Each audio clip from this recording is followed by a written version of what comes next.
As always, we got Gunny Matheson, Joe Schmidt, and our special guest today. All right. Yeah. Are we ready? Yeah. Do the thing. Okay. No, I got to do my thing first. Yeah. Okay. Episode 102, Jody Galyean. All right. 102? I thought it was 103. Oh, 102. 102. Okay. We're back for another episode of the show. As always, we got Gunny Matheson, Joe Schmidt. What are you laughing at? You got to say, all right. You missed it. All right.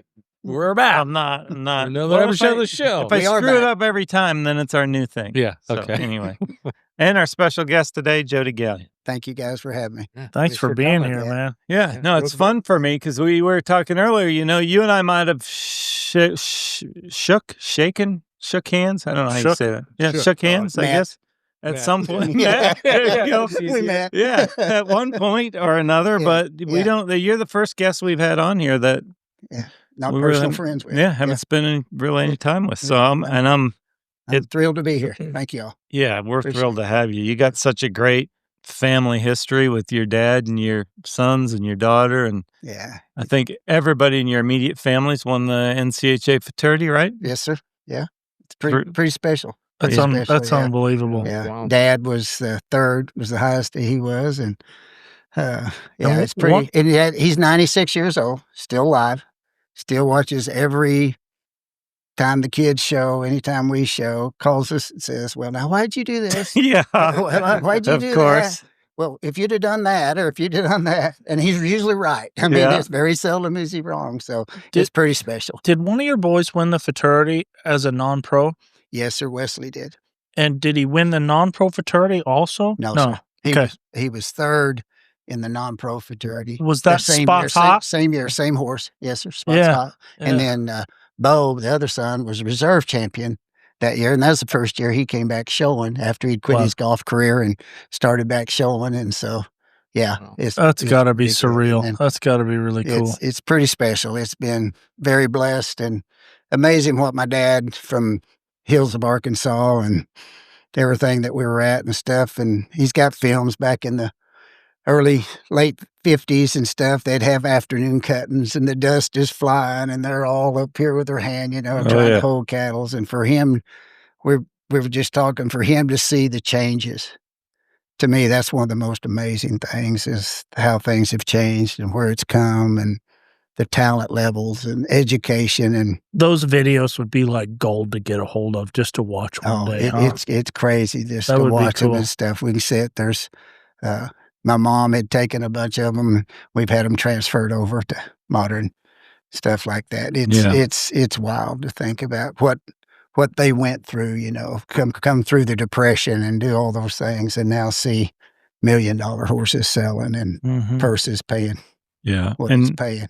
And how proud he's got to be to see, his name carried on through your boys and how great they are in the industry. And he's got to be just proud. He just beams. Yeah. No, it's pretty cool. Pretty special. Doesn't always happen. No. Pretty special. I mean, and not only were you personally great in the cutting, but you were big time AQHA world champion, Congress champion, the pleasure. You were the Western pleasure guy. During the 80s. That was a long time ago. But yeah, the pleasure fraternities and all of that, like I'll back up a little bit. When Dad, we had to do everything. Yeah. We did halter horses and we did reining and everything at the AQHA shows.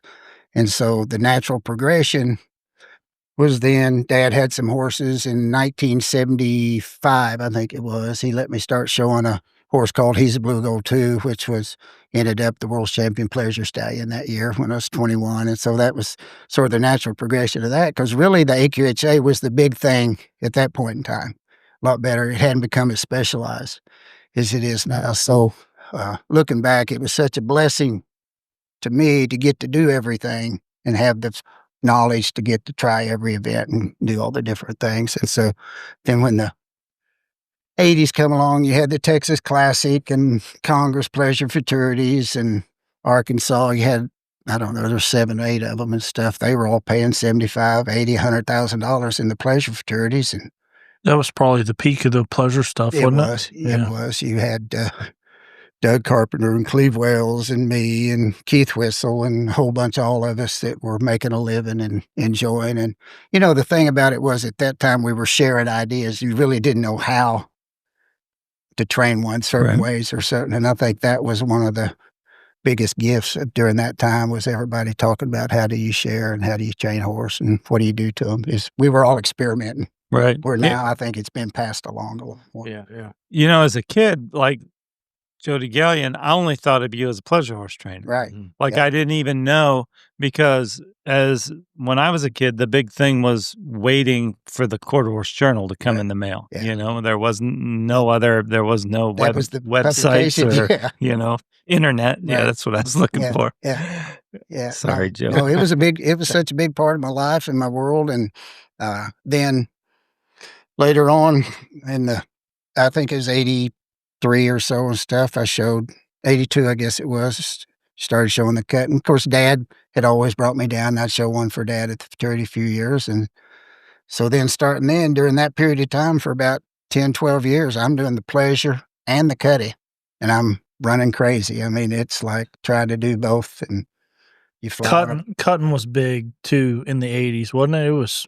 Yes, that's when the big time oil money hit and stuff before the crash came. And it was, you know, that's when you had Smart Little Lena and all those different type of horses came along. And it was a great time as far really for the pleasure and the cutting at that part in time was really, really good and developed and stuff. But it was pretty crazy trying to do both. You'd hop on a plane and fly to the Congress that night and then fly back to Nashville and show the cutter the next day and then back to the Congress I mean, it was crazy time, but it was awesome because it was a great experience. And what a great time in the industry. There's so much. Were you flying private or were you flying? Most of those commercial. I'd hop on the plane there, and every once in a while, one customer would have a plane or something. But most of the time, it was just commercial. And sometimes you had to drive, and it was pretty hectic. But you know, when you're young, you don't mind putting in the hours and winning. It helps. Yeah, getting enough money to feed the family, keep them going. So no, it was great times. The good thing that I saw I got to develop friendships in both worlds. And I don't know that you get to do that as much. That's one of the things I like about sort of the new events and stuff, the Run for the Million and American. It brings more people back together. And I think we lost that just a little bit. When we get too specialized. Yeah. Well, we all get so wrapped up in our own little world. Well, I mean, your brother Gil kind of went towards the pleasure horse stuff. Yes, sir. But he also showed, like during that period of time, he was showing the cutters. We had Dry and Freckled and Power Player. And really? He was showing just come from Dad, we did everything. And so Gil was really, really good at the cutting. He won quite a little bit and stuff like that. It's just that I forget what year it was, the NCHA made everybody make a decision. And I think that's when Dick Peepers and some others, you got to choose if you're going to be a pro or a non-pro. And if you chose to be a non-pro in the cutting horse world at that point in time, you could never train horses ever again. And so Gil, he hadn't even started training yet hardly. So he was like, I got to make a living. Right. And so he just went when that was one of his reasons for going to pleasure. Plus he's really good at it too. So he's won many world champions and cub. But that was sort of one of the decisions of why he had to give up the cutting a little bit. He still enjoys coming and showing and playing around with it. So I remember Gil a couple times when I worked for Jim Dudley. Mm-hmm. He'd come up and look at in our little bitty 60 by 80 arena, and I've been there many times. Yeah. It was cold the days I was there. Oh yeah, I think it was cold every day there. Yeah. The horse Mac Dudley. I think I remember. I think Mac Dudley came from him. Yeah. Gil. Yeah. A lot of good horses he came. How long did you work there? Just about a year. Yeah. How old were you then? I was probably 19, and so backstory to that is I got in a little trouble, and my dad one day said it's time to leave town and get away from your current friends. It wasn't the day after he got bucked off or anything. No, like no. Not when he was hanging from the tree. No. He wasn't hanging from the tree that day. Not that day. Yeah. So no. So he gave me it was time to leave your friends in this town speech. So that's when I went to Duds, and I was there for a year, and then I just got too many reiners. Yeah. So, and Dud was great. I'm so lucky that Jim Dudley was not independently wealthy, or I'd probably still be there. Yeah. He was the greatest he guy. He influenced a lot of people in that. Yeah. Cool. No, he did. Traded a lot of horses. Yeah. No, he really still does, doesn't he? He still has reiners. Oh, yeah. He's probably going. He's probably at the youth world now, huh? Yeah, 100% he is. I talked to him a couple days ago. Yeah. I just was in Iowa and he was there helping people. Yeah. Just a couple weeks ago. Yeah. Yeah. So you won the cutting fraternity in 86? Yes, yeah. sir. So what was that horse's name again? Royal Silver King. Yeah. Yes, sir. Yeah. And were you done training the pleasure horses at that point? No, that was during the period when I'm doing both. Because the early 80s was when all the big pleasure fraternities, they went from, I guess 80, 81 up through late 90s is when the pleasure fraternities, or not late 80s, I'm sorry. That's when they were paying the big money and you had all of it. And, but no, I was still doing both and doing that at that point in time. And weren't you like one of the first ones to use like getting body control and using your pleasure stuff for the cutters? Well, some of the cutters will tell you that. Some of the old guys will and stuff. But yeah, I mean, it was, go back to this guy sitting over here, Mr. Tim McQuay, when we went to Chicago area, got fortunate enough to be around him, Kenny Eppers. We went over to the Limpazan school. I learned such a different point of view from what I had coming from Arkansas. And I'll always say that was a dramatic change for me because it taught me how to change and use their bodies and pick the shoulders up and push hips and all that. Well, it just opened a door for expectations, I'm sure. Well, in a field, it's like once you feel that, it's sort of hard to ride one that you don't feel that on and stuff. So then when I come into the cutting and come back to Dad's and talk to Dad and then started coming to Fort Worth, of course, you're going to implement it. Well, there was a lot of guys didn't think that was the right way to do things, and rightfully so. I mean, it was different, and it's like anything that's different. And then as we come along and keep progressing, more guys started picking it up. And I remember one of the times I took a set of draw reins to a cut one time. It was like I thought I was going to be run off the showgrounds. But anyway, it's just part of change and people, the norms and stuff like that. So, yeah. But they still don't wear caps there. You still got to wear a cowboy hat. And they're not changing that in much. the arena. Yeah. In the arena, yeah. No, we still want Western attire and carry on the tradition of the West and the code and the dress attire and try and present the picture that, cutting, of course, is the one that's actually from the ranches and sorting the cows and doctoring the cows is where it originated from. And we want to try and continue on with that tradition and keep presenting that to the world. But it's really one of the only things where you have a lot of different people in the arena at the same time in the show pen itself that aren't actually showing. You have nobody else does that. Yeah, helping getting the horses ready and the helpers, groomers getting them ready and all that and stuff like that. Yeah, I think it's a great role. It's just something we believe in. Yeah, I think it's a great role. Well, what took you from Arkansas to Chicago? Well, my ex-wife Debbie, we got married and we went to work for some people right after we got married. And we went to the Congress. How old were you then? I would have been 23, I think it was.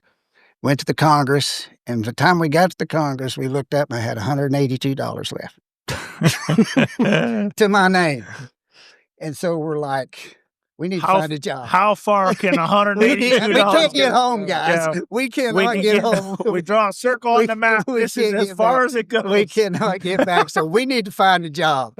So we started asking around, and the Binghams from Harvard, Illinois, had a bunch of horses. And I couldn't even tell you right today how we ended up making connections with them. So I forgot. But anyway, make a long story short, they hired us. And so we came back from the Congress and packed what little bit we had and moved to Harvard, Illinois, and started working for them up there. And it just happened to be that ended up being the winter that largest snowfall ever in the history of Chicago and coldest temperatures. And you could walk to the roof of the indoor arenas with snowfall and.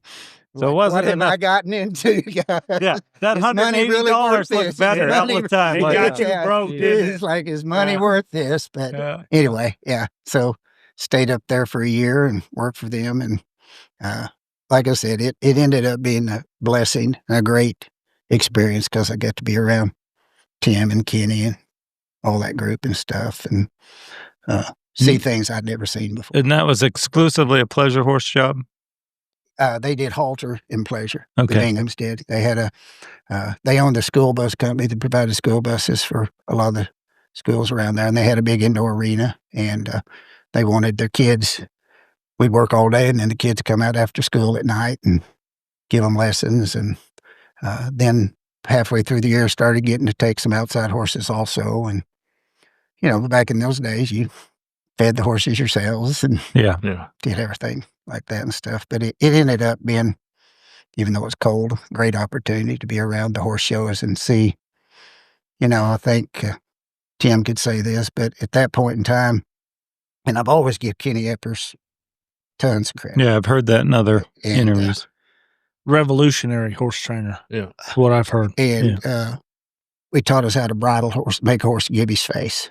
And I'd never done that before. I mean, a little bit, but not to that extent. And that was something, learning how to do that and experience that with Kenny and all of them and stuff was a blessing for me. And then there's another guy, Stan Fonson from California. I got to go spend some time with Stan. And I admire Stan as fine a person as there is in the world. So very blessed. I didn't want to interrupt you, but Joe usually gets excited when you say California. When anybody says California, so it just I got more excited than he did that time. There's something good in California. I don't know. I think it used to be. It used to be. When I was there, it was good. But no, Stan was wonderful. And where was he from? He was at Santa Rosa at that part. Oh, no. Now you really now it's down memory lane. I'm just trying to figure out where I've been down to Santa Rosa, down by the, the whatever. What area code's that, Joe? I don't know.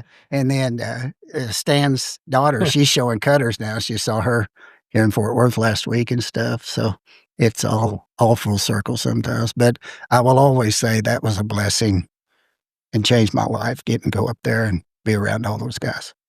Yeah. So what is it that took you from being successful in the pleasure business to being successful in the cutting? I mean, you got to have some amount of confidence, or because your father was successful in the cutting, you knew you could be there. I mean, I think Dad doing it from the time you're growing up. Yeah. And humans, we all learn from mistakes. I mean, you try this and try that, and hopefully you learn from it. Sometimes you don't. But I think the advantage of my dad doing halter horses, reining, pleasure, heck, we did poles, we did barrels, we did everything there was to make a living. And I think that experience growing up, you learn just to do all the different things and stuff like that. And so I'd have to give a huge amount of credit to Dad as far as offering that opportunity and being able to do that growing up. And I think that's a little bit of a lost art as far as being a horseman and the horse learning how to be a horseman, because now, all the new kids, they want to come in and work for us, and we plug them into a program. Right. With great horses that are bred to do this, and they've been bred to do this for 30 years now. Right. Back my background, I didn't know that about your background. That's very similar to mine. We trained barrel horses, rope horses, whatever was selling at the moment is what we trained them to do. To pay you to train. Yeah, 100%. Yeah. And they were not all bred to do those particular things. Most of ours weren't at all. No, they were actually probably tougher to train. That's why they sent them to a horse trainer. Yeah. So you learned a skill that people, I think, are not getting to learn. And I'm not saying it's good or bad. Well, it's just more different. Specialized now. Yeah. The kids now they're getting plugged into a program with good horses and good techniques. And I think training now is better than it ever has been. But sometimes it's good to be able to relate back to some of those old things we learned. No, I agree. And I think what I see what you just said about is the big difference is when you plug someone into your program now, you know what they're supposed to do. You know what works. Yeah. Right. You go out here to train that horse. You know what works on 90% of them. We didn't know what worked, guys. Mm-hmm. We're experimenting. I mean, let's try this. There's different bloodlines. There wasn't enough bloodlines specialized. So we're doing like, well, hey, do you pull this rein? And does that? I mean, it was just that experimental at that point in time. And the pleasure horses, the big thing that changed that was Norman Reynolds from Nebraska. I went up there and started buying Zippo pine bars, which I think is Stan Steisko had showed him.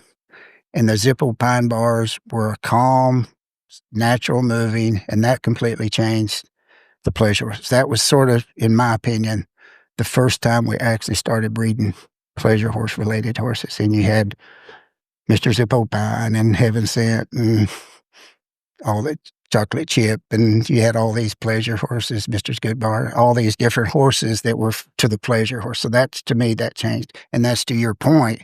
Now the kids come in, the reiners have certain ones, the cutters. I mean, it's so different. And you know what works on that bloodlines. Right. I'm sure with you guys, different bloodlines, you have to do certain different things like we do with the cutters. Different ones have different personalities. But that, to me, is one of the big things, that you have more education and people pass it down. Trainers, I will give everybody credit. Trainers today, very, very few don't share information. Most of them just give it away for free. They're glad to help people. Mm-hmm. Right. 100%. And any kid or young person that comes along, if they want to ask you for help, you're going to help them. It wasn't that way, guys. That's not. Can I ask you for some help? Yeah. Well, that's usually not the case. Yeah, but not because I'm withholding help. Yeah. But it is so different because, I mean, a lot of guys kept it to themselves back then. Yeah. You didn't catch on to the little inside joke there. Joe was harassing Tom because Tom is so good at being very descriptive and detail-oriented with his help. Like, I don't know, just don't trot and fix it. Yeah, don't let him do that. Yeah, just don't do that. Okay? Turn him to the right? Yeah. Turn him to the right. Yeah. I can't remember what it was the other day. Changing leads. One of my guys is having trouble changing leads. I said, you know what? You are trying to make this into like the movie A Beautiful Mind, where somebody walks in the morning, you got all these equations on the wall. I said, lope them in this lead, put your leg on them, and then when they change leads, take your leg off. Go to the other lead, right? Just go to the other lead. And I'm done. That's that KISS system, right? Yeah, exactly. I'm done, and Joe walks up to me and goes, I don't know if it's that simple. Yeah. But it really is. But it really is. It really is. It 100% is. Simple, not easy. You don't have to do this and this and this. Yeah. Let's just change leads, Just guys. change leads. Some people forget that, don't they? Yeah. My famous advice to Gunny once after I got off, Gunny worked for me for 5 or 6 years. It seems like a lot longer, but he worked for me. Pleasant experience, wasn't it? It was great. He worked for me for quite a while. And I got off of one and I walked over to him and I just threw the bridle reins at him and I said, you better stay up at night and fucking figure this out. He's saying he got off of one horse. He got off of this horse after running and stopping it for 3 months for me. I had to hand him the rein every fucking day, pardon my language, and take the rein back every day. So every day I went, oh, he's not super pissed off. Oh, thank God. Yeah.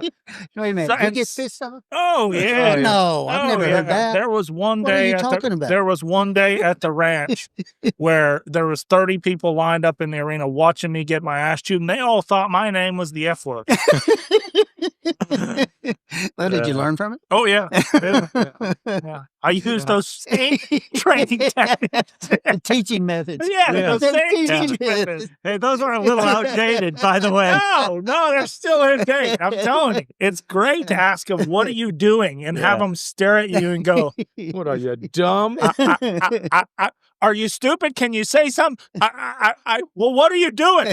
I don't know. Yeah, it's great. It's great. Yeah, but it is, guys. It's the quality of the horses and the trainers. It's so spectacular nowadays in every discipline. It's it's impressive for me to see it. It's rewarding to see the progression.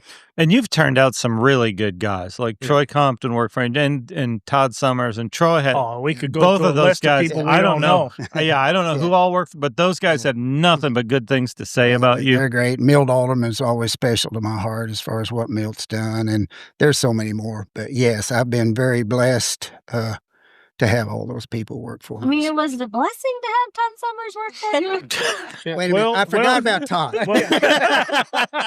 He was a good truck driver. He was a good truck driver. Nah, Todd had his special things. No, Part of the show, you don't get through an episode without some sort of picking on. And we got to Todd deserves it because we love him. And to be clear, he we was only from the pick, north. He's from Indiana, so he deserves it, right? we only pick on the ones we like. That's So right. That's Hey, to be clear. Todd was very gifted talent-wise. It's never, you can't say that boy, he had a lot of feel and very, very talented. To Very go from talented. the top end of the pleasure horse business and then Yeah. come and win the reigning futurity and the Derby and the, Yeah. Look, a year or two after he left the house, that quick too. I mean, it was, he's very talented. But everybody is anymore. There's so many talented people and horses and, But I think it's special, guys like you, like Todd, like that have done it. That it's so hard to reach the pinnacle of any particular discipline, and to do it in two different ones that couldn't be more different. it's very Yours difficult. is more different than it. It's very difficult. Yeah, the pleasure It horses to is. the reining is different, Yeah. but the pleasure horses to the cutting. Yeah, that was, and I that's mean- thanks to Dad, because with Dad, I had already learned how to attach a horse to a cow. The simplicity, basics, kiss it simple again. You go, you stop, you turn with a cow. Okay, now let's take all the other stuff and add to that. But that, if I hadn't have done that as a kid, I don't think I could have ever done that. Right. Without a doubt, because that's, a lot of things we learn as kids, even though we don't use them all the time, we end up, it's still there. Yeah. And a lot of times you see people that didn't do it as a kid, they can't ever do it. And it's not because they're not talented. What was that statement you told me one time about people are born? Oh, yeah, there's people that are born to do it, and there's people that aren't. That's Yeah, he said some people are, but some people are born with feel and some aren't. And it's just, I really think, though, when you do things as a kid and the more experience you have there, then it's like, I guess it'd be riding a bicycle. Once you learn to ride it, then you can ride it. It's sort of the same. It makes it easier. Doesn't mean you still can't do it, but it makes it easier. Yeah. But I think that background that you have, sometimes it comes into, if you're running into a problem, and just using my own experience, when you run into a problem, all of a sudden you throw all that shit out the window and you go, okay, this is as simple as doing this. Yeah. And then let's go back to the basic part of it, and then we'll go back to adding stuff You're on. 100% correct. And I will still catch myself, even when I'm talking to Dad. Hey, you remember we did this? Or I think it was here 2 or 3 years ago. We were talking about what we called scissoring a horse. We'd hold the flank.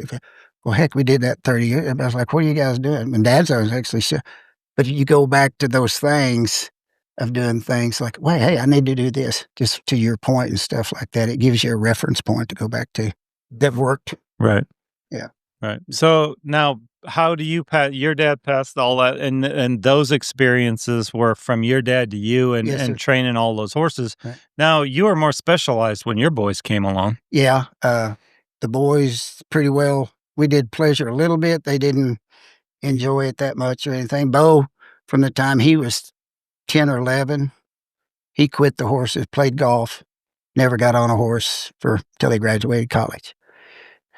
Played his college golf and did that. Wesley, Christina, they both rode horses every day and loved the horses and stayed with it and stuff. But I think it's, as far as passing it on, I think it's, and you'll relate to this, Mandy, I'm sure, there's a fine line with your children, telling them how to do something or telling them your experiences, but yet letting them find out what works for them. Mm-hmm. There's a very fine line, I think, there between families in how you do that, because it doesn't matter if it's Christina or Bo or Wesley or whoever, everybody's just a little bit different. And if you try and suppress that or keep that down. I don't think you let them express their thing, even though we stay with these basic principles and stuff like that. But I think that's something as dads, it's hard sometimes. It's so great to hear you say that because, like, we've talked about it before. Like with Cade, you know, when he was growing up, and he's only 25, but early on in his career, there'd be times where I saw something that I thought should be different, but instead of telling him to be, okay, do it this way, it would be, okay, this is what I see, and this is how I would do it.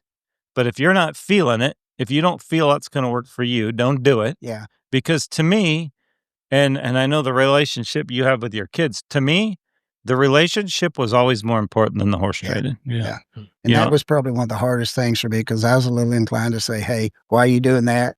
Let's do it this way.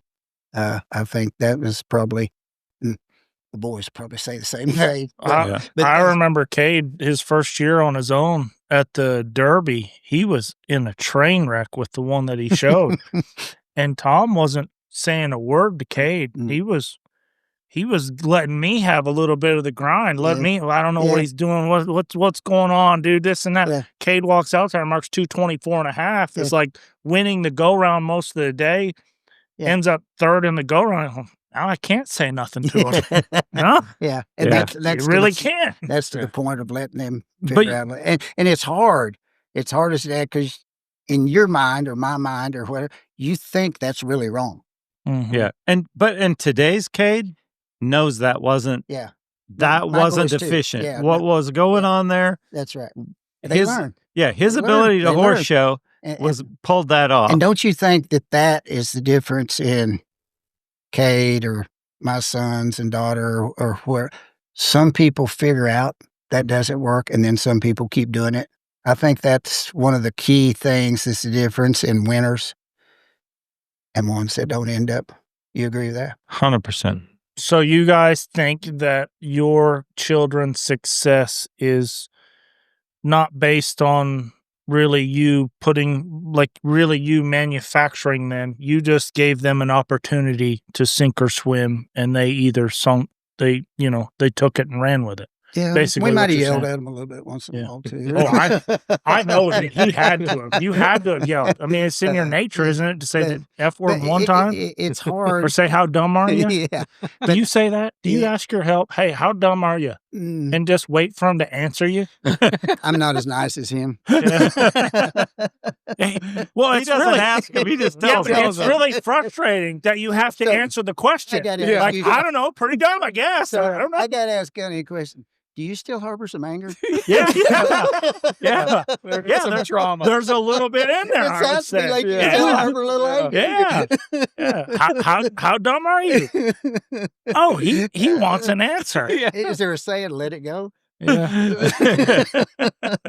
I've let it go. No. But it is. It's so wonderful to see how advanced things are and where the horse industry's at. And I think there's more families involved in it now than I've ever seen. I think I like to see all that too, and Sharon, and I think just everything is so, with the owners and the riders, it's wonderful for me just to see where it's become, be a part of it. Yeah, and I'm sure you feel the same way I do with both Cade and Carly with the jumpers. I mean, so fortunate that your kids can be successful at what they love, because this business is a son of a bitch if you're not good at it. It's hard. And I think, to me too, what other in the world events or whatever can all your families, your grandchildren, like now my grandkids are all showing and winning, what other events other than the horse world and the Western sports world, whether it's rodeo or cutting or whatever, do you get to see so many families spend time with their kids, grow up with their kids? Everybody, it just doesn't exist in this world anymore. And to me, I think on the more we all become national, the more we see that, the more you're going to see people flocking to that and come back to the family atmosphere of all that. I think that's something that America's lost. That is a good point. There is families that stay in the horse business and for generations and generations. Well, then you get to spend time with your family. Where else do you spend that much time? What did you start saying? You can make a living in the horse business now. Now you can. Yeah, that's one of the blessings. Now it's come full speed to where you can make a living and provide for your families and enjoy life too. And that's such a blessing. But I really think you're going to see more and more, the more people getting into it and the more that people realize that you can spend time with your families. I think that's going to become even bigger and greater. Yeah, I couldn't agree more. Let's go back to a second. Okay. We kind of just brushed over it. Bo was a very good golfer, huh? Bo was a very good golfer. He played 4 years at Arkansas. He was going to turn pro, and that's what we thought. That's, like I said, he never rode horses there for about 10 years or whatever, and he came to the Derby. I think it was the year that Lloyd Cox and Tag Rice tied with Chiquita Pistol, and he watched him ride and show, and we get home, and he comes up. Wesley was working with me, and he comes and says, "Hey, I don't want to do golf. I want to do this so I can be around my family more." I said, "I don't think if I go play golf, I'm going to have to go off, be traveling. I'll be away from everybody." And said, "I'd rather come do this and be around the family." And so that's how he switched from golf to the cutters. And he only rode one of the biggest time horses in the history of NCHA in Metallic Cat. Yeah, Bo has been amazing in his stallions that he has had. Unbelievable. I mean, you think about Metallic Cat, which has changed our industry, basically. And then he's had Sandman, he's had Metallic Rebel, he's had Rolls Royce. Now he's had Stevie Ray Vaughan, who just sold and stuff. I mean, it's in our family. I was thinking about this coming down. We've been so blessed. Like I was blessed. I got to ride How About Cat and show him along with Billy Freeman, Fair and Hightower. And I had Play Gun. I had Chula Murata or Chula Duel, which Chula Duel we bred to Sweet Shorty Lena. That's where Hottish come from. So then Lloyd, my son-in-law, shows Hottish. And so now Hottish, so I mean, you start adding up all the stallions and stuff that our family's been involved with. It's pretty, I don't know if it's just luck or what happens, but it's pretty special when you go think about. But, you know, Wesley with Third Edge and the Armor Stallion he's showing now. I mean, it's just some way or another, the stallions have been something that we've all always got along with. There might have been some luck in acquiring them, but no luck in developing them into what they were. Yeah, I'll tell you a real quick story about Sweet Shorty Lena for Hottish Company. I was showing Chula Duel, and I just won a couple of shows on him, and I'd bought Sweet Shorty Lena for Wesley to show.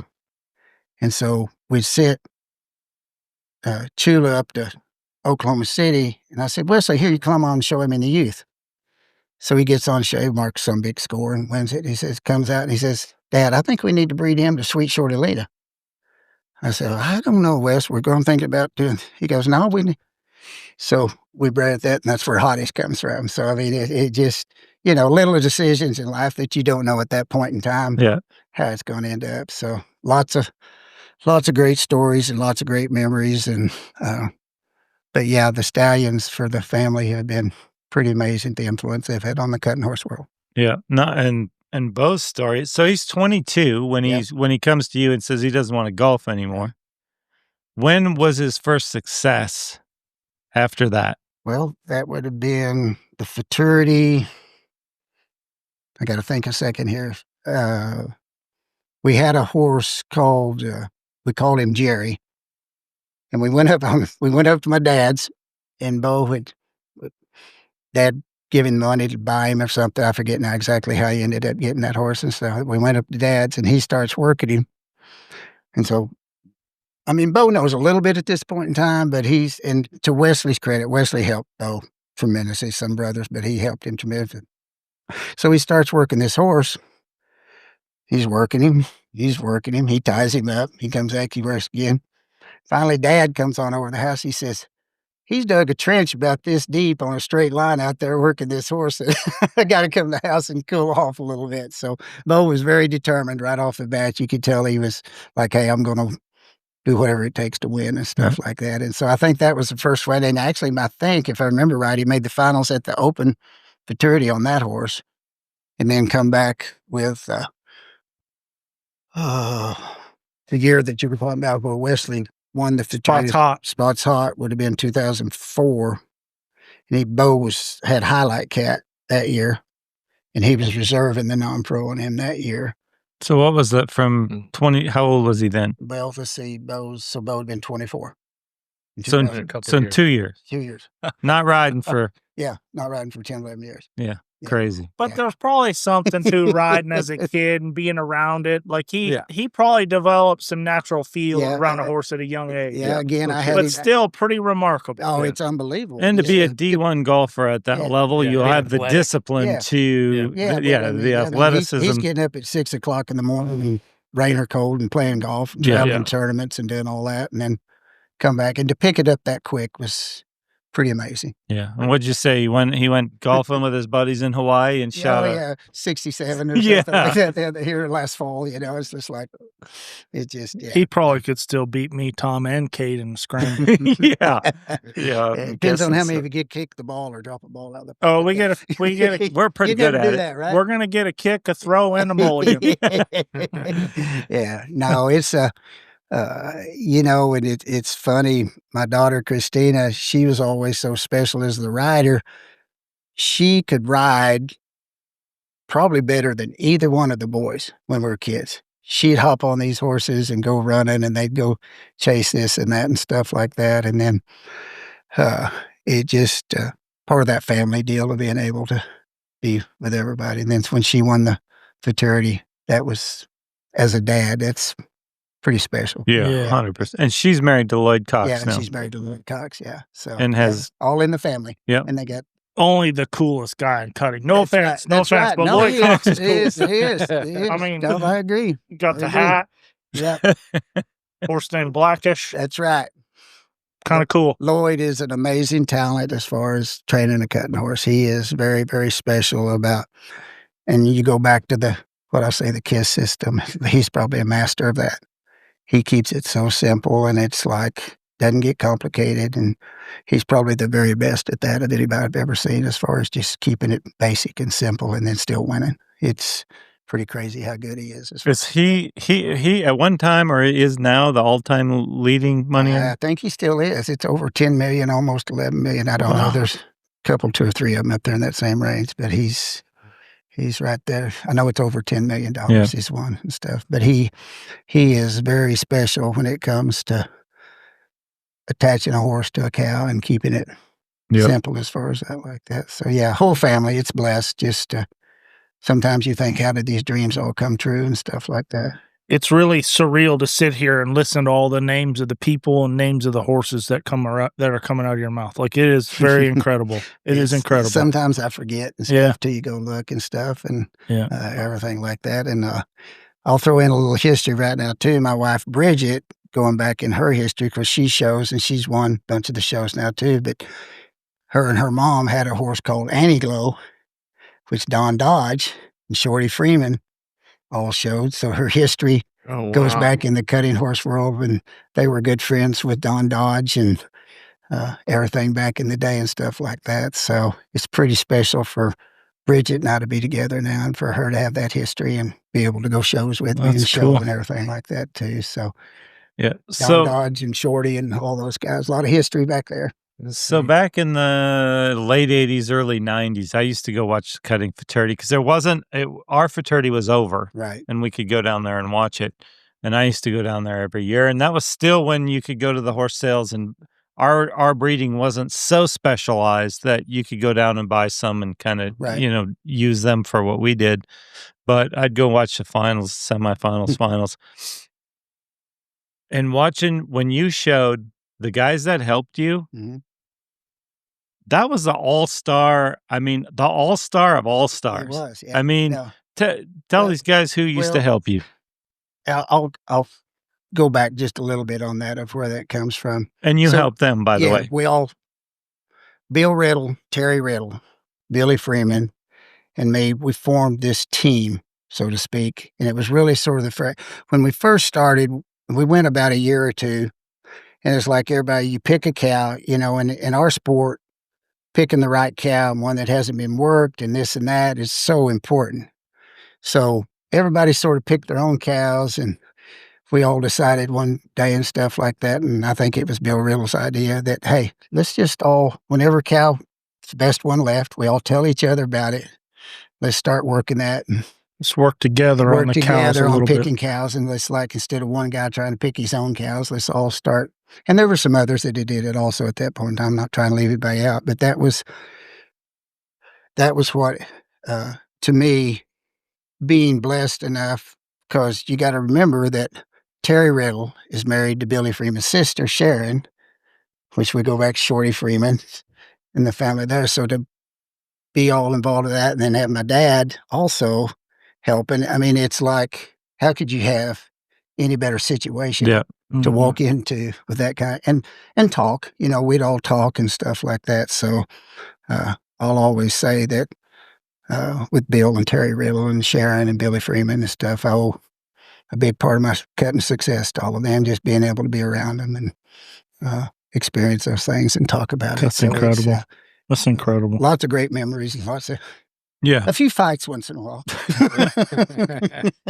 What do you fight about? What do you fight about? Yeah. Why'd you put me on that cow? Why'd you do that?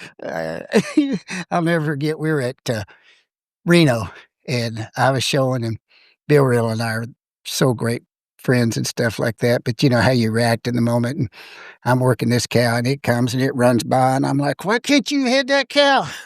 No. I go, okay. I mean, it's like you go from mad to that. Just, okay. You know, it's like, it just, the emotions are so dramatic in that and stuff like that. So no, we've had lots of great memories. Yeah. That's what I remember about that is your group. I mean, that's like watching an all-star game. Yeah. I mean, it was every great trainer there was out there. Yeah. No, and that's why I say it's very blessed to have that kind of help. Yeah. No, it's pretty special. Because I can I remember watching Bill Freeman, and he seemed to be like probably the best showman in the industry at that point, huh? He was. Billy was so athletic, and he would make those horses do so much that he probably, him and Fahrenheit are probably two of the better riders till Paul Hansman come along. And then Paul's a beautiful rider, I thought. But those three, and then those guys at that point in time in their careers and stuff, it was pretty special to watch what they could do on a horse. Billy, he could make a horse do things with his body and stuff a lot of us couldn't do. We were trying to keep it maybe a little too simple, and he could make a horse jump and go here and go there, and he could really. And Billy was such a positive thinker. His mindset was, he does no wrong. And a lot of winners have that mindset. Mm-hmm. You know, you realize what you do wrong, don't misunderstand me, but it was like the positive thinking part of it was one of Billy's greatest attributes, I think. Yeah. Being around him. And would you say, so this is just what I heard. Yeah, no, that's fine. That his showmanship was probably a notch or two above the actual horse training. Would you agree with that or no? Billy's horse training was different. Okay, I'll put it that way. Billy wanted the horse do what he wanted it to do. He didn't care about, how would I say this, what other people thought the horse should do or what this or that and stuff. He had in his own mind, this is what a horse should do. And so Billy would develop that and do that. Him and his dad, Shorty, were probably as opposite in training a horse as you could possibly ever be. Shorty might go out, pick up his cigarette, sit there 5 minutes and wait for the dang cow to move. Billy, that cow flicks in the air, that horse going to go.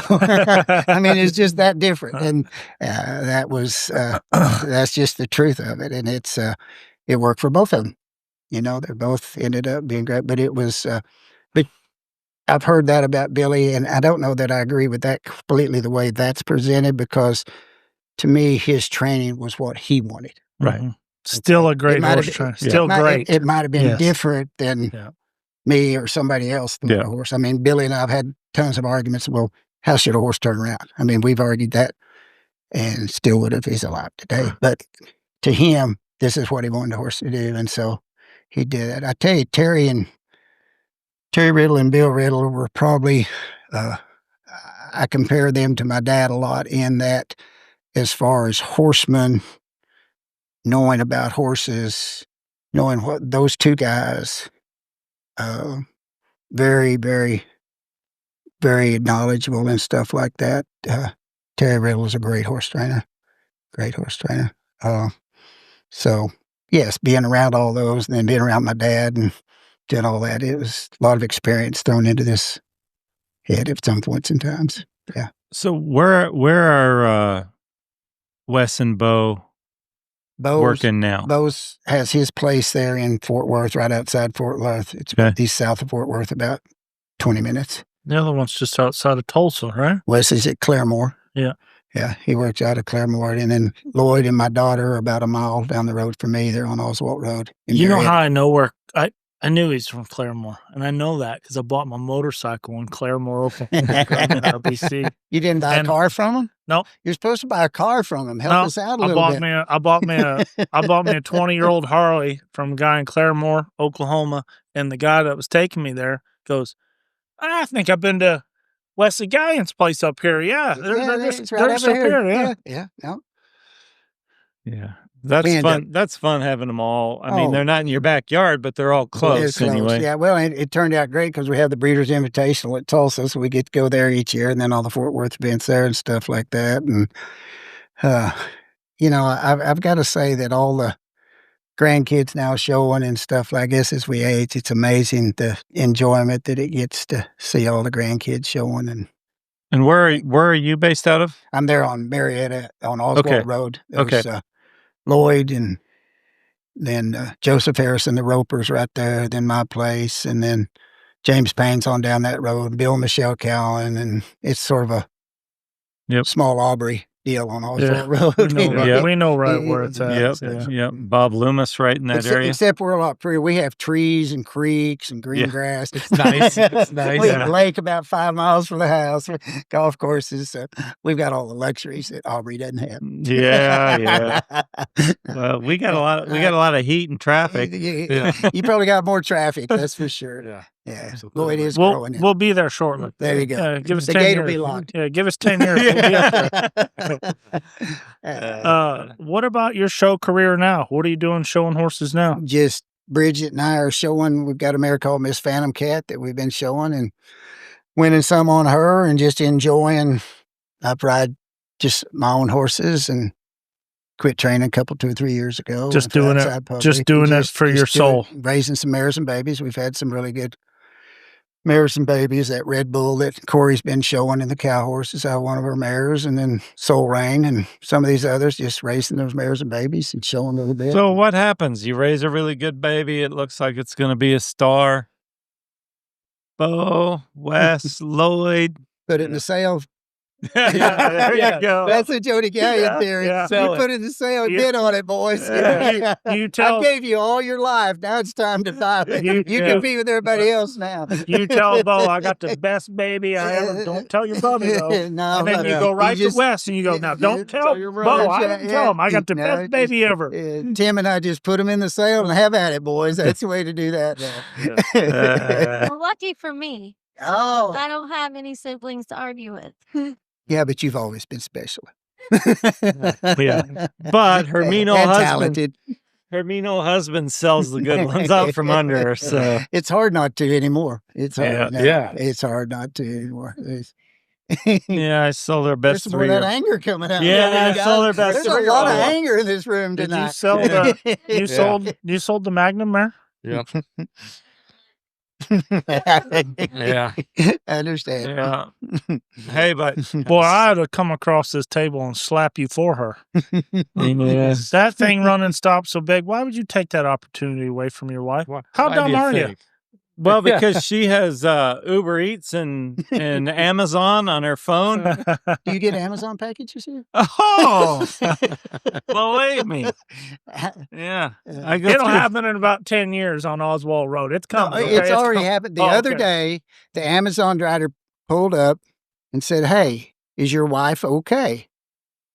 I said, yeah, why? I said, well, we haven't delivered any packages in 2 or 3 days. Oh, no. Is she still okay? So, yeah, out of town. Yeah. She was in Santa Fe for a week. Yeah.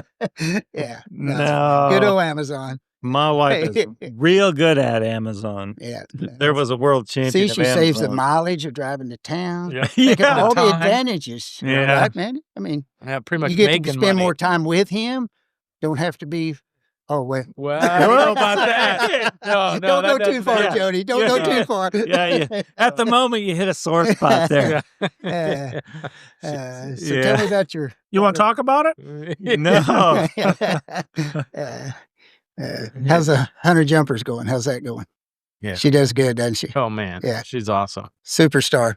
It's hard though because she's in Europe, Yeah. so we miss her a lot. She's coming to the million though. I'm very excited. 3 days, countdown to seeing Carly in 3 days. Yeah. How long she been over there? The last 2 years she goes from April until November, and then she winters in Florida. Yeah, at Ocala, at the Wellington. Yeah. Yeah. Yeah. Wellington, where is, and that's another thing is that world makes our world look like Walmart. It's, mean- it's amazing. Yeah. It's unbelievable. When I get a shoeing bill for $900, Yeah. You forget all about Amazon then, oh don't you? my God. I'm like, okay, I know a shoer Yeah. that lives 20 minutes from there. Why didn't he go shoe them? Yeah. But apparently they're not good enough, Yeah. I'm I'm sure they're not. And- it's pretty, hey, when they're worth that much money, they better have a good fare ahead, man. Yeah. Yeah, well, No. get them level and nail them on. Now, that being said, what does your farrier charge you to tram and do your horses, Jody? $50. Yeah. I'm still When at the they're worth that $50. much. I'm still worth the $50 mark. Yeah. Do you use Carly's horses in Florida? His name is Arnie Gervasio. Yeah. He said he used Sounds to run expensive. around with Lily Doug.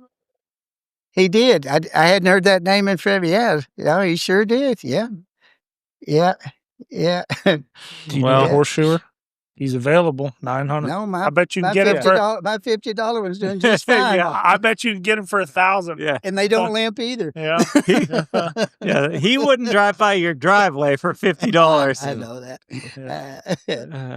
Yeah, no, that's fun for us. It's really fun for me because it's different, Yeah. and I'm just now, as Mandy and Carly would tell you, I'm just now getting really good at, my eyes getting really good at seeing those horses. Yeah. He's telling Carly what to do on the side. No, you can't let him do that. Hey, You gotta, They'll go deep Yeah. around that corner. Yeah, I think you cut that corner, got a little deep to that jump, Carly. He did She the left rolls. left foot, put his place in the wrong Yeah. place. She just rolls her eyes at me. Yeah. I embarrass her every time I go to one of those horse shows.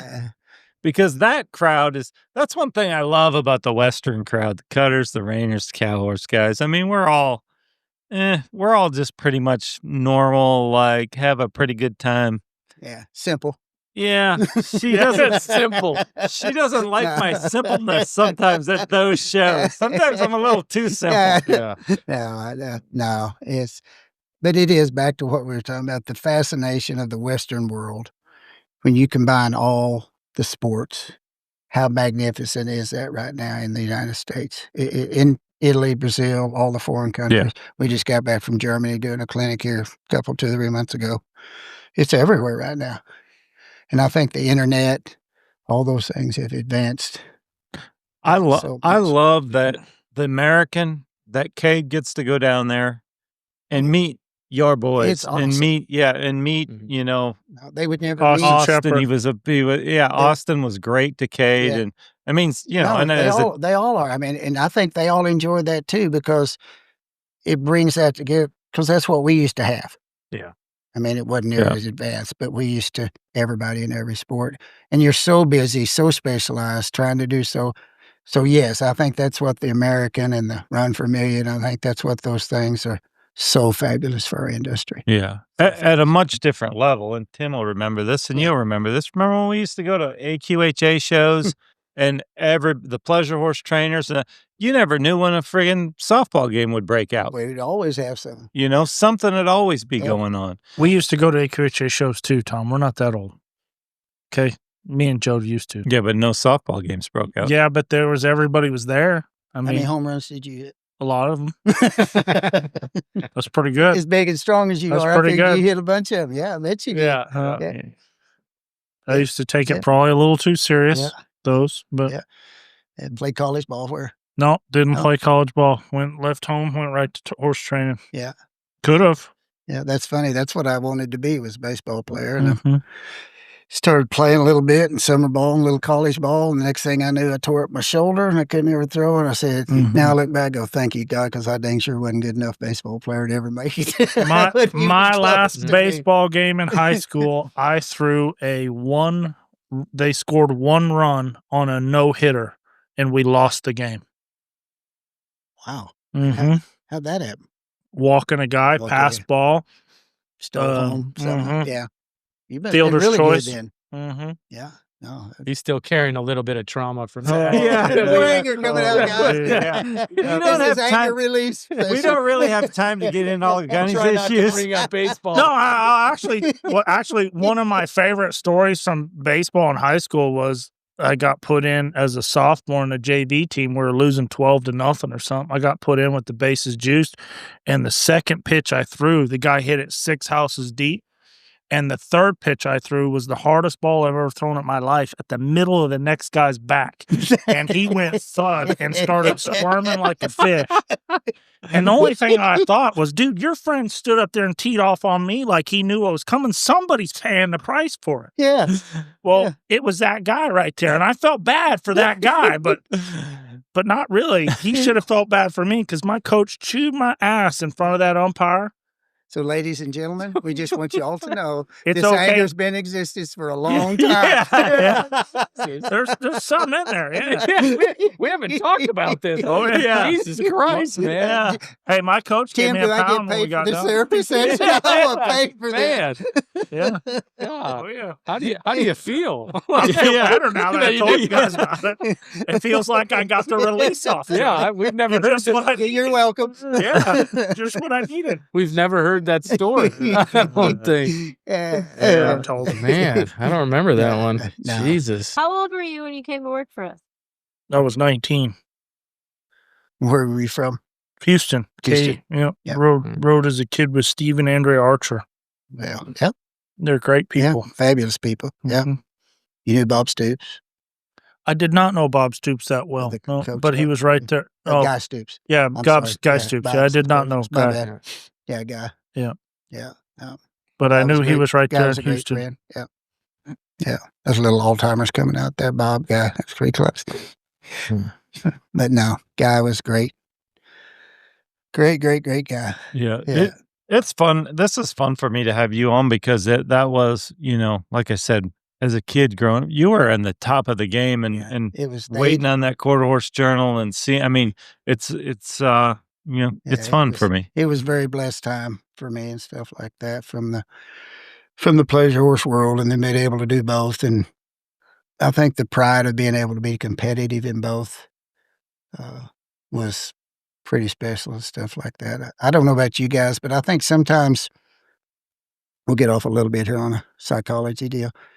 Do you guys? Apparently, I need it. Yeah. No, but I think when you're showing and competing and trying to win, there's so many elements involved in it mentally that you have to work on that and stuff like that.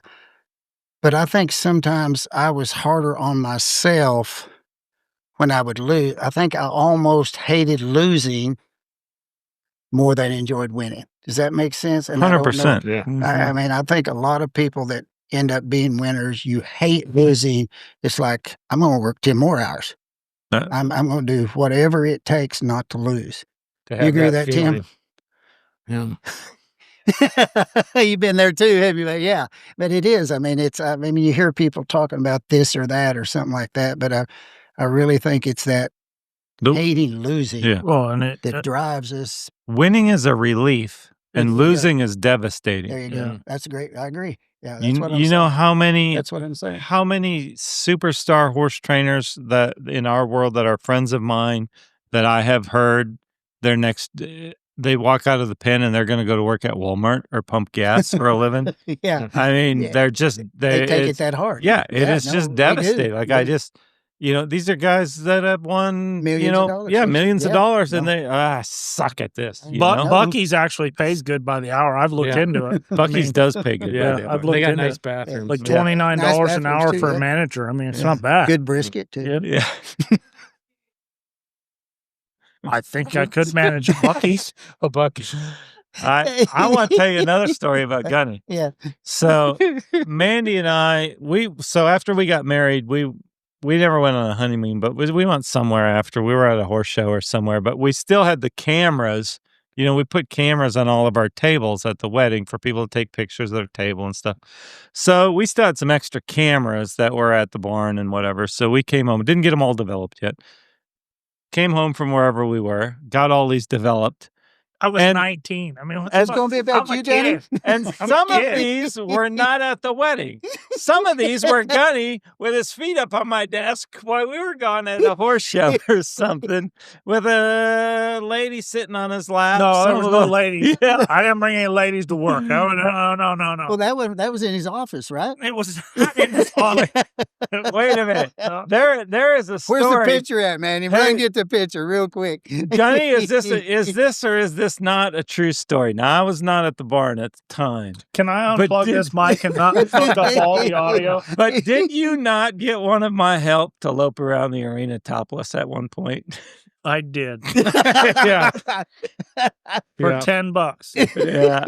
Only because I told her I'd pay her 20 and I only had a 10. Yeah. Well, either way, for She's 20, okay with she it. wanted to. Either She's way, it okay. wasn't enough money. Oh, And times this were was good. on video. Times were good. Okay. No, and I didn't have the camera then. No. Like that was Yeah. before. But yeah, Yeah, a girl could do that then because there were no cell phones with cameras on. Yeah. It was just somebody, she just called Gunny a liar. Yeah. But I had some witnesses. Yeah, you can't do that anymore. yeah. But I mean, Times were good. Yeah. there was some stuff there though. Like there may have been some stuff there. Like it's not just a random person. I knew this person. We worked closely together. Yeah. No, I just, I hate it that we can't do any of that fun stuff anymore. You get in trouble for that nowadays. Go to jail. Yeah. Can't do that. Jesus Christ. It was Can't all play baseball anymore, it was can all we? consensual. Hey, we can play in the backyard, but I'm pitching, guys. If you hit it, you know what's coming. Yeah. Yeah. No, good times. But I love it.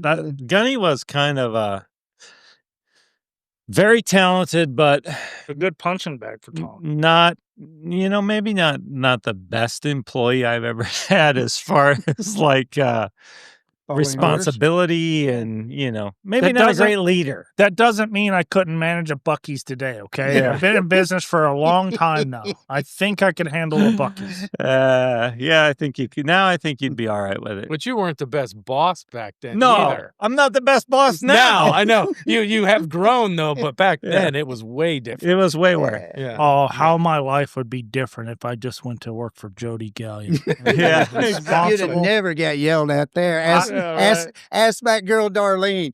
Isn't that I right, was- Darlene? I was always good with getting yelled at. I would have learned, maybe to be Yeah. responsible. And That to sounds like that girl Darlene I'm talking about. She's so awesome. And poor girl, I yelled at her and screamed at her, and she's still so awesome. But it's just funny how that comes out when we're trying to make a living, isn't it? Yeah. And I'm the worst. I don't know about you, but I don't nitpick. I don't say anything.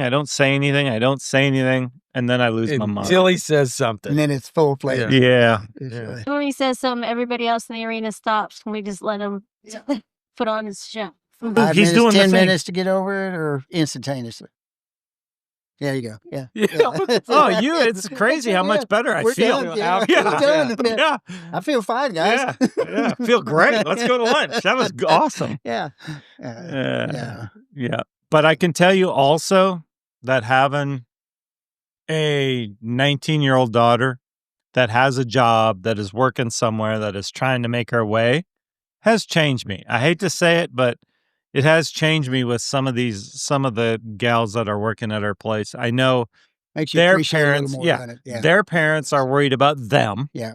And I know all the trials and tribulations, and it has changed. It has made me handle those things better. And I'll say this: I think 95% of us, when we're yelling or we're doing that, it's because we're trying to make a living. We're trying to pay bills. It doesn't really be personal 90% of the time. Yeah. It's just. I never took it personal. Yeah. Not one time did I cry in a corner and vibrate? Yes, several times. Yeah. But I never took it no, I never. Yeah. But we were always close. Yeah. He was treated more like my kid than help. I never really But took don't it you agree personal. with that? I think it's. Now, Joe, I was mean to. Because he was old enough to know better. He knew what he was supposed to be doing. Yeah, exactly. And they didn't talk about California. Yeah. But I do. I think that it comes from the pressure of trying to please the customers, please the judges, please the winning styles, trying to make so many horses we get in. And I don't know if all the owners and the general public realize this. We want every single horse to be the best horse in the world. Mm-hmm. Or I did. Mm-hmm. Yeah. And I think a lot of people out there forget that.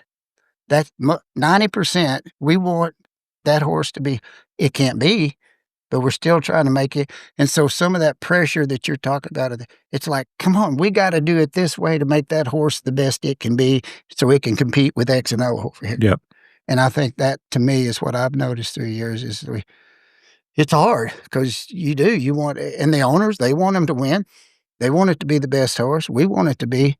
I think that's where that pressure of trying to make our assistants and everybody else win is just. No doubt. When you had the most horses in training, how many did you have? 52 or 3. Yeah. Probably 35 or 40 of those would have been pleasure horses and 10 or 12. I got really lucky. Joe Ayers from Wichita Falls, which he owned, Freckles Murata, and some of those. He hired me to start training cutting horses for him. And so Mr. Ayers was the stable every year. Got a certain number of 2-year-olds, certain number of this, and stuck with me when I won and lost. And, during that period of time, there was still trying to work my way up and become halfway competitive, which everybody still does. But it takes somebody like that, a great owner that believes in you and stays with you through the thick and thin, I think, for most anybody to succeed. And he provided me with the Freckles Murata bloodline of horses, which Terry Riddle had trained Freckles Murata for him and showed him, and Terry was riding for him. And then I got to show Freckles Murata. That's another stud I got to show after Terry trained. And that horse was spectacular. Him and Playgun and some of those horses were, back then I was young, and you'd come out and your hand would be almost raw trying to hold on. They were so strong and powerful and stuff like that. So again, back to the being blessed and right places, right time and stuff. But there's always a few special people, I think, in every horse trainer's life that provides him with a break to go and stability like that. And everybody needs, because if you just go along and stuff like that, it's hard to stay consistent. You might have a good year or 2 good years, but to go 10, 15 years and have good years, it takes a full program. And I don't know about you guys, and I think the rain, but the cutting, it's almost like we've turned into NASCAR teams. And I told the boys 10 or 12 years ago, this is going to be, you've got to have your owners, your helpers, your grooms, everybody has to be on the same team. They have to be rooting for you. If there's one bad apple in there that's trying to sabotage something, you're in trouble. Yeah. I mean, it takes, and I think that's where the admiration and respect for everybody around you has to come from, because everybody has to be on the same page anymore. Yeah. It's too competitive, and there's too many other people doing that, and you just got to have that full. Yeah. I know in the cutting we do, and I'm sure. No, I think it's the same. I'm sure. Yeah. We have 35 employees, and there's 8 of them that are good, and then the rest of them you try to manage. Right. I mean, you do, and the bad apples you get rid of, but some of them are and they showing come and them. go. And they come and go. But it takes everybody. I mean, it's not the days where Tim and I started out, and it was just a couple of us, and you worked your 10 or 12 horses and tried to make them winners and stuff. It's just come that far that it's that specialized and competitive. So in the cutting horse business, like in the reiners, it used to be and not to take, we've talked about it before, not to take anything away from anybody, but there used to be less guys that could play at the top level. Right. Now you go out there and there's 75 guys that are good enough to make the open finals, or 100 maybe if they're on the right horse. Without a doubt. And it's just the horses are better, the trainers are better. You're sitting in the practice pen. We've all talked about this. You sit at night watching everybody run and stop or turn or whatever. You're going, holy shit! Every single horse can do this now. Now you got one at home and it runs and stops big and it turns good. And you think I'm wow, in business. I got this special horse. And then you go to the horse show. Everybody's does that. Yeah. No, it's cutting's the same way. I mean, I was sitting down there last week in the practice pen watching, and there was these 3 or 4 boys come in there and work. And I said, boy, that's a fabulous horse. I didn't even know who they were. Yeah. And it's that same way. And yes, I mean, you go to these age events, I mean, we take 20 or 25 or 30 to a finals, and there's 200 that could make it. I mean, it's just the cows, who cuts the right cow or who cuts the wrong cow most of the time. I think it's still, though, there will always be a few special horses that no matter how good all these are, there's always seems like 3 or 4 horses in our cutting horse world that each year stand out. And I don't know exactly why that is, but it's just that there will be 200 that could win, but there's usually 3 or 4 you have to beat. Would that be the best way to put it? I mean, I don't know if that's the breeding or just, but it always amazes me. I guess is my point about that. How is that horse or those 4 or 5 horses that much better than the rest of the horses, which are the best in the world? Right. You know, and it just, the God-given talent that those horses have is all I can figure out. It's just they get in the right place at the right time. But it's amazing to watch it and see it. So we kind of know in the rain, and we kind of know by the time we get to the futurity, we know who the players are because we've already showed them probably There's at Tulsa. 5 or 6 in our head that we go, it's going to be one of these 5. Yeah, we've showed them at Tulsa. We've showed them at maybe the Congress or so Arizona. You guys get to show your futurity. We don't show ours. Do you guys have an idea? Do you already know? We have a little bit of this one's special, but we still don't know because it's the first time we show them how the Fort Worth lights are going to affect them. Cutting the wrong cow, one cow that breaks and runs you over, best horse in the whole deal's out. And it amazes me how many horses, once you can go to a pre-work and this horse looks terrible. You think, he can't even use you. He rides the herd at Fort Worth and marks a 220 something. And that's what amazes me about cutting, because the cow, the smarts of a horse on the cow. I mean, think about in our sport, you have to put your hand down and you kick them here or kick them there. But that horse has to be as smart and anticipate when that cow's going to turn, how to jump over here, run, stop, bury his butt, come back, do that, do it in sync with the cow. There is a lot of decisions that are made by the horse. Mm-hmm. And it doesn't matter how good a rider, how much control you have on him, and we all have a little bit to help him here or there and stuff like that. But to me, that's what amazes me about a cutting horse, is how does a horse think that quick and react to a cow and know, oh, wow, that cow's going to do a double turn this time instead of him just breaking. And that to me is the beauty of the cutting horses and stuff like that, is just how smart they have to be and how intelligent they have to be. Winston told me one time, tell me if you agree with this, he told me the great ones, if they get beat once, they're not going to get beat again. Well, they'll even do that during the run. Yeah. Yeah.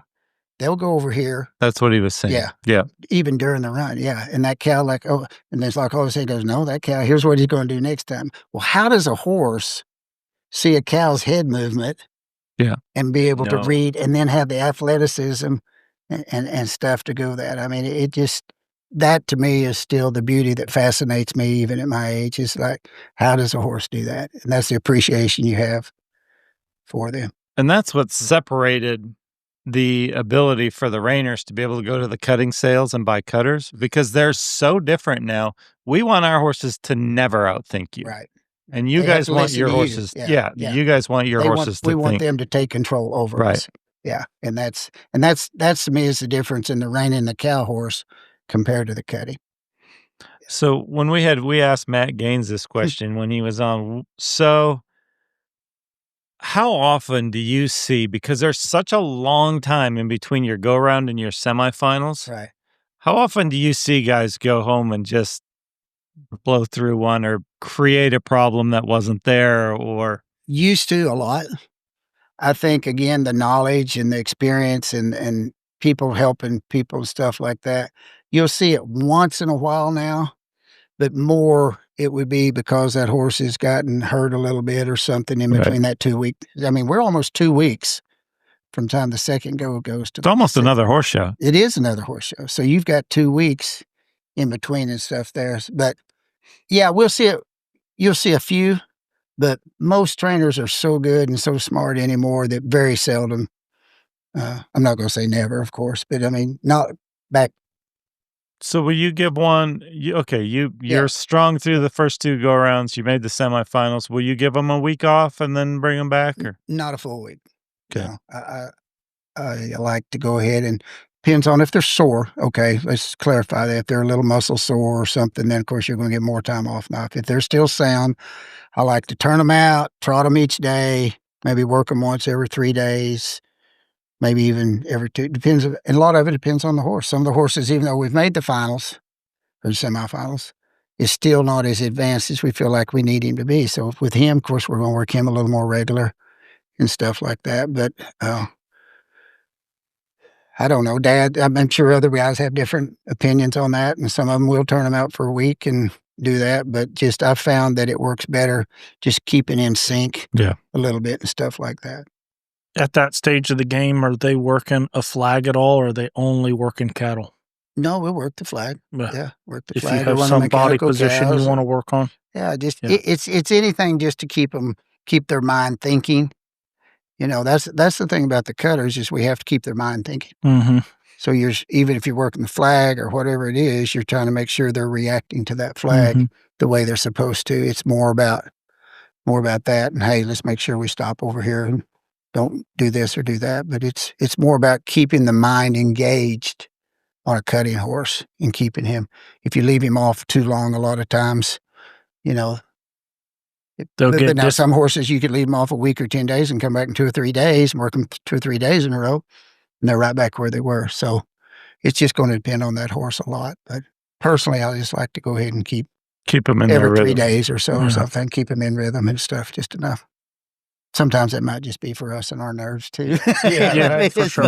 It might be as much more for us than it is for them. And I imagine cutting horse trainers probably got to be very aware not to work their horses too much, because you don't want to train that horse to be over cutting cows. You want to keep him hooked to it.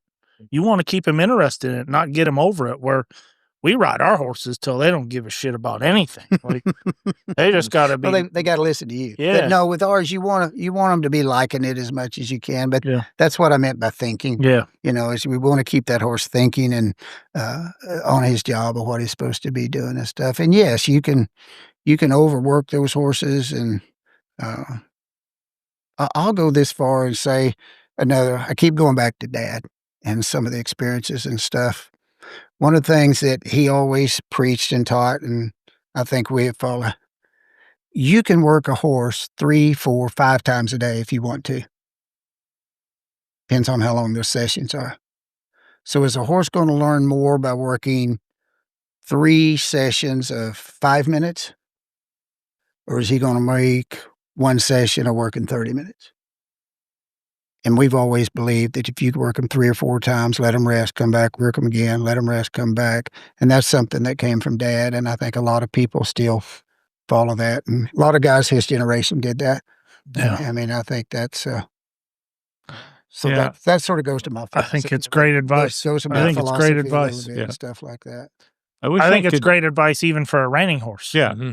For sure. I wish I could remember who told me that. Somebody else told me that one time. That was a good horse trainer. Yeah. As long as you keep them fresh, you can always gain on them. With cutters, it's thinking. Yeah. You keep them thinking. You know, it's like me or you, if we get so damn tired and stuff like that, well, I don't think it's good. And then you hate the game. And then you hate it. So it's like keep them thinking, you know. But Yeah. Yeah. Yeah. And it works. It works. Yeah. And that probably comes from his background too. It's the same thing. Yeah. I mean, it's the same thing. So, no, horses are pretty special. They're pretty special animals.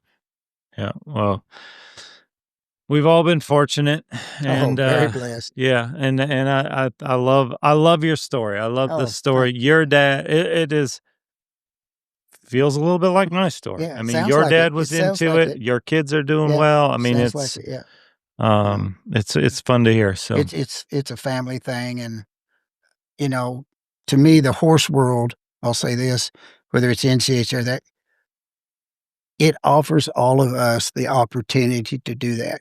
Mm-hmm. Think where we'd all be if we didn't have those associations. We all get aggravated at this or that or something like that. But think where we would be if we didn't have the NRHA, the NCHA, the Cow Horse Association. Guys, those people provide a way of life for all of us that not many people get to enjoy. So some people get mad nowadays and post and blast NRHA on Facebook, and I can't really stand it. Even though I don't agree with decisions sometimes they make, NRHA has provided me with a way of life. Do the same thing. Why would I want to kick them in the shin at all? Yeah. They give me a platform. Yeah. I mean, well, they provide us a way of life, guys. Yeah. And that's what, I think some people forget that. And that's sort of why I want to say that, because it's without them, we all don't have our existence of what we're all doing. Yeah. Plain simple. It's just that plain simple. Yeah. 100%. Without a doubt. Yeah. Guys, thank you all so very much. Thanks for I've coming. enjoyed it. I've enjoyed Super it. interesting. We appreciate it very much. Sorry about your anger issues. No, I will be sending you a bill. You'll be all right. I feel like I'm going to pay You're much better now, aren't you? I'm going to pay that bill before I leave. And you didn't know how good I was, Tim. I'm cured. I'm cured. Before we completely go, I forgot to tell you guys, I was judging the North Central last week, and I got on the elevator with 3 other people that I didn't know. And the guy standing to my left says, "You guys need to tell this guy to grow the show." And I had no idea who he was, and they had no idea what he was talking about. No. That's so awesome. You're famous. It was awesome. It was awesome. Cool. Yeah. It was cool. Did you have a shirt on with it? No, I didn't have a shirt on. Just recognized you. He just knew me. That's so awesome. That being said, grow the show. Grow the show.